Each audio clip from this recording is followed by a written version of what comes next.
Allez, tout de suite les audiences d'hier soir avec vous, Maxime Rioux. Et la surprise de la soirée, eh bien, ce n'est pas François Hollande qui est en tête, mais c'est Falco sur TF1 qui fait quasiment 1 million de plus que François Hollande. Absolument, TF1 qui domine les audiences avec la suite de la saison 4 de Falco. 4 400 000 fidèles au rendez-vous et 19,4% de part d'audience. Un score en baisse par rapport à la semaine dernière. C'est 700 000 téléspectateurs de moins que le lancement. Deuxième place et donc déception pour France 2 avec l'émission exceptionnelle Dialogue citoyen dans laquelle François Hollande répondait aux questions d'un panel de Français et des journalistes. 3 400 000 téléspectateurs seulement et 14,3% de part d'audience. Je rappelle donc que la dernière émission sous cette forme diffusée sur TF1 qui s'appelait En direct avec les Français le 6 novembre 2014 avait attiré 7 900 000 téléspectateurs. Donc un score très décevant pour France 2 et donc pour François Hollande. Troisième place pour M6 avec la suite de la deuxième saison de sa série Scorpion. Un score dans la moyenne, 2 500 000 fidèles au rendez-vous et 10,7% de part d'audience. Et au pied du podium, c'est une surprise, c'est une chaîne de la TNT,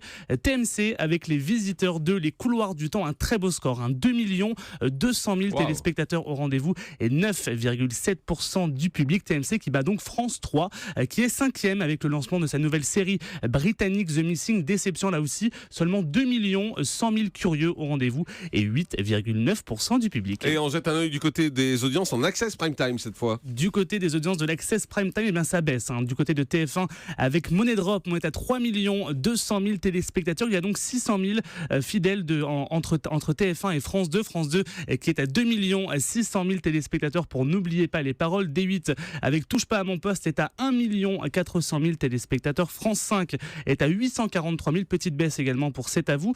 Canal Plus avec Le Grand Journal remonte légèrement à 526 000 fidèles au rendez-vous de Maïtena Birabin. Et puis est-ce que le prime le plus tweeté a été François Hollande? Est-ce qu'au moins là-dessus il est leader? Eh bien non, c'est le football une nouvelle fois qui a dominé sur Twitter et même très largement. Le match de Ligue Europa Liverpool-Dortmund diffusé sur W9 a engendré plus de 157 000 tweets par 46 000 fans de foot et l'émission avec François Hollande sur France 2 a attiré 92 000 tweets par 22 000 tweetos seulement. Voilà.